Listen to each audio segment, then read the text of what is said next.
Halo teman-teman, kembali lagi di YouTube channel ini bersama saya, dan juga kali ini saya akan menjelaskan beberapa penjelasan tentang bagaimana sih kita menggambarkan data. Tapi sebelumnya jangan lupa untuk subscribe channel ini ya. Nah, dalam menggambarkan data, kita bisa menggunakan dua cara, yaitu kita mencari rata-rata populasi dan juga rata-rata sampel. Nah, cara numerik dalam menggambarkan variabel kuantitatif atau menggambarkan data yaitu ukuran lokasi.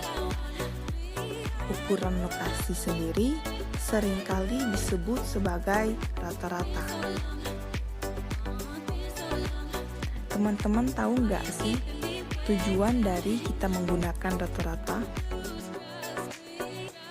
Jadi, tujuan nilai rata-rata digunakan adalah untuk mengevaluasi data sehingga lebih cepat dan menggambarkan seluruh data serta tidak dapat digunakan untuk menentukan nilai data tertentu di antara sekelompok data. Nilai rata-rata pada suatu kelompok yaitu jumlah nilai dibagikan dengan banyaknya data tersebut. Berikut adalah rumus cara menghitung nilai rata-rata secara dasar atau pada umumnya, yaitu nilai rata-rata sama dengan jumlah nilai dibahagi dengan banyaknya data. Di sini, jika teman-teman masih bingung bagaimana contoh dari rata-rata, di sini seperti statement seperti ini. Rata-rata harga tiket bioskop di Amerika Serikat adalah $7,5. Data ini sesuai dengan ketentuan dari National Association of Theater Owners. Oke, mungkin cukup untuk pembahasan rata-rata kita secara dasar. Kali ini rata-rata hitung yang akan kita bahas yaitu rata-rata parameter populasi dan statistik sampel. Nah, sebelumnya kita harus tahu apa itu populasi dan juga sampel. Dalam statistika, populasi adalah sekumpulan data yang mempunyai karakteristik yang sama dan menjadi objek inferensi. Populasi sebagai keseluruhan data, baik nyata maupun imajiner, dan sampel sebagai bagian dari populasi yang digunakan untuk melakukan inferensi atau pendekatan penggambaran terhadap populasi tempatnya berasal. Sedangkan sampel dianggap mewakili populasi. Sampel yang diambil dari populasi satu tidak dapat dipakai untuk mewakili. Oke, kita masuk ke dalam poin rata-rata populasi. Nah, untuk ilustrasinya, teman-teman dapat melihat beberapa orang yang ada di gambar ini. Jadi, populasi itu terdiri dari banyaknya elemen-elemen atau nilai tengah populasi merupakan hasil dari penjumlahan seluruh elemen populasi dibagikan dengan banyaknya elemen populasi. Rumusnya rata-rata populasi hampir sama dengan rata-rata pada umumnya. Hanya penulisannya saja yang menggunakan lambang matematika, yaitu mu sama dengan sigma X dibagi dengan N. Mu merupakan rata-rata populasi. Di dalam huruf kecil Yunani dibacanya mu. N merupakan jumlah nilai dalam populasi. X menunjukkan sejumlah nilai tertentu. Sigma merupakan huruf besar Yunani sigma dan menunjukkan operasi penjumlahan. Jadi sigma X merupakan penjumlahan dari nilai X di dalam populasi. Kali ini kita bisa melihat contoh rata-rata populasi melalui data populasi ekspor pertanian, kehutanan, dan perikanan Indonesia tahun 2021. Di sini di dalam juta US dollar. Terdapat publikasi berisi ringkasan perkembangan ekspor Indonesia, terutama populasi ekspor komoditas pertanian, kehutanan, dan perikanan pada Januari sampai dengan Desember 2021. Oke, pada Januari terdapat 338,8, Februari 310,2, Maret 395,3, April 339,2, Mei 243,5, Juni 362,2, Juli 306,8, Agustus 342,7, September 395,9, Oktober 409,3, November 428,6, dan Desember 401,1. Untuk mencari rata-rata populasinya, kita bisa menggunakan rumus yang tadi, yaitu mu sama dengan sigma X per N.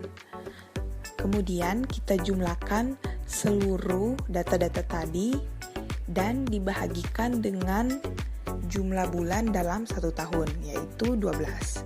Di sini kita mendapat 4.273,6 dibahagi dengan 12, yaitu semuanya ditotal menjadi 356,13 juta US dollar. Nah, di sini kita juga bisa mengambil contoh rata-rata sampel. Jika kalian masih bingung dengan apa itu sampel, kalian bisa melihat ilustrasi di gambar ini, yaitu sampel diambil dari sejumlah populasi. Kali ini saya akan mengambil sampel dari ekspor yang kita bahas tadi, yaitu saya akan mengambil sampel ekspor pertanian pada tahun 2021. Data ini saya ambil dari website yang sama, yaitu Badan Pusat Statistika. Di sini datanya terdapat tembakau sebanyak 7.650, jagung sebanyak 2.538,5, bunga sebanyak 1.343,2, kacang tanah 2.401,8, kopi 380.173,4, lada hitam 14.195,2, lada putih 18.533,5, biji kakao 22.280,1, cengkih 19.816,2, dan teh 4.826. Berapa rata-rata sampel dari ekspor pertanian tahun 2021? Mari kita hitung. Kita bisa menghitungnya menggunakan rumus sampel seperti yang kalian lihat. Rumusnya hampir sama dengan populasi, hanya perbedaannya pada penulisan lambang matematikanya saja. Kemudian kita bahagikan dan kita dapat 473.757,9 per 10, yaitu kita dapat rata-rata sampelnya 47.375,79. Jadi, rata-rata sampel dari ekspor pertanian di Indonesia pada tahun 2021 adalah 47.375,79 ton.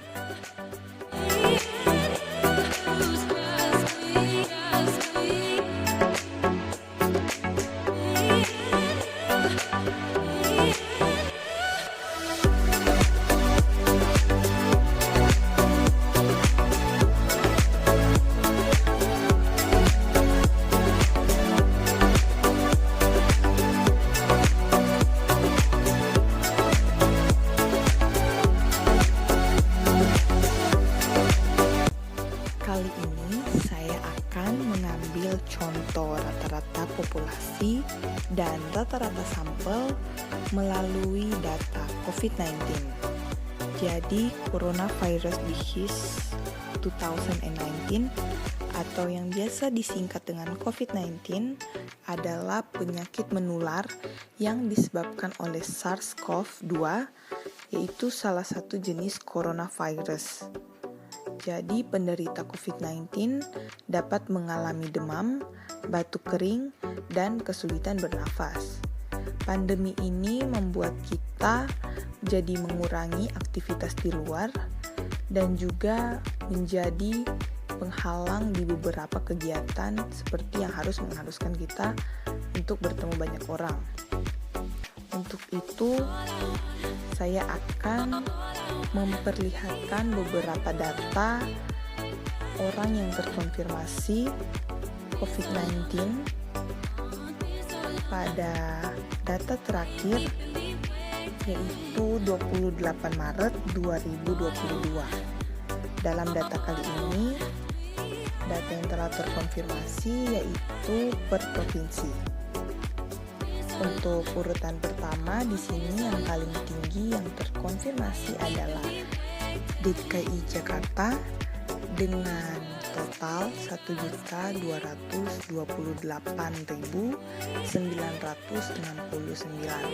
Kemudian di urutan kedua ada Jawa Barat, Jawa Timur, Banten, DI Yogyakarta, Kalimantan Timur, dan juga teman-teman bisa melihat beberapa data tersebut.